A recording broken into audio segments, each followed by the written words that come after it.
मैं हूं हेमा श्रीवास्तव और आप देख रहे हैं यूनाइटेड भारत का खास प्रोग्राम वीकली कैप्सूल। इस हफ्ते फिर देश की संसद से लेकर सड़कों तक, अदालतों से लेकर आकाश तक, राजनीति से लेकर पुलिसिया कार्रवाई तक हर मोर्चे पर हलचल रही। सत्ता ने जहां अपने ऑपरेशन दिखाए, वहीं विपक्ष ने असली चेहरा उजागर करने का दावा किया। हम लेकर आए हैं पूरे हफ्ते की 20 सबसे बड़ी, असरदार और सोचने पर मजबूर कर देने वाली खबरें, पूरी गंभीरता, सच्चाई और गहराई के साथ। तो आइए शुरू करते हैं वीकली कैप्सूल की यह विशेष संस्करण।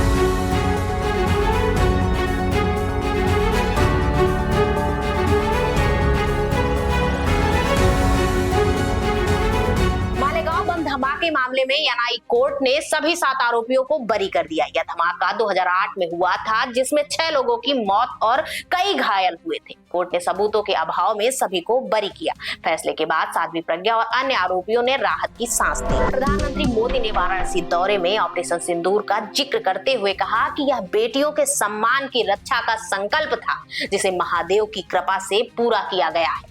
यह उनकी काशी यात्रा का भावनात्मक पड़ाव रहा। राहुल गांधी ने एक जनसभा में चुनाव आयोग पर बड़ा आरोप लगाया। उन्होंने कहा कि अगर वोटिंग डेटा को पारदर्शिता से जनता के सामने लाया जाए तो यह पूरे सिस्टम को हिला देगा। उन्होंने इसे एटम बम जैसा करार दिया। अब हमारे पास ओपन एंड शट प्रूफ है कि इलेक्शन कमीशन वोट चोरी में इन्वॉल्व है। और मैं लाइटली नहीं बोल रहा हूँ, मैं 100% प्रूफ के साथ बोल रहा हूँ, ठीक है। और आप सबको पता लग जाएगा, जैसे ही हमने ये रिलीज किया, पूरे देश को पता लग जाएगा कि इलेक्शन कमीशन वोटर चोरी करा है। किसके लिए करा रहा है, किसके लिए करा रहा है? बीजेपी के लिए करा रहा है। ओपन एंड शट है, तो हमने अपना ही इन्वेस्टिगेशन करवाया। उसमें 6 महीने लगे और जो हमें मिला है वो एटम बॉम्ब, मतलब एटम बॉम्ब है, फटेगा। World champions of legend tournament में भारत और पाकिस्तान के बीच होने वाला सेमीफाइनल रद्द किया गया। भारतीय खिलाड़ियों ने मैदान में उतरने से मना कर दिया, जिससे पाकिस्तान फाइनल में बिना खेले पहुंच गए। एसएससी परीक्षाओं में लगातार हो रही धांधली से नाराज छात्रों ने दिल्ली में दिल्ली चलो आंदोलन शुरू किया।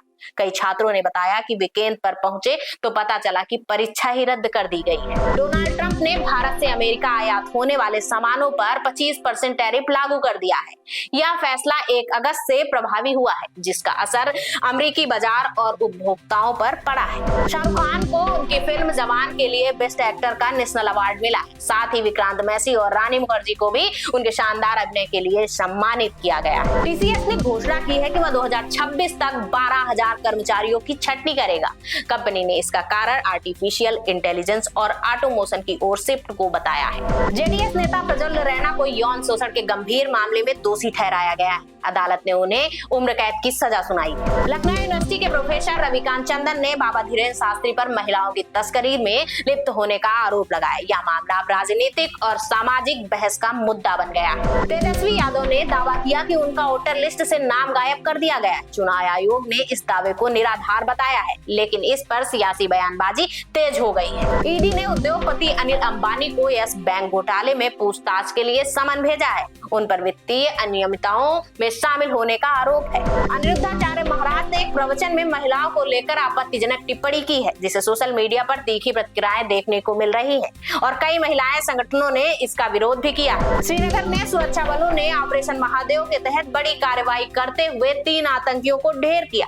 ऑपरेशन के दौरान भारी मात्रा में हथियार भी बरामद किए गए। अमेरिका के टैरिफ फैसले के बाद भारत के शेयर बाजार में गिरावट देखने को मिली।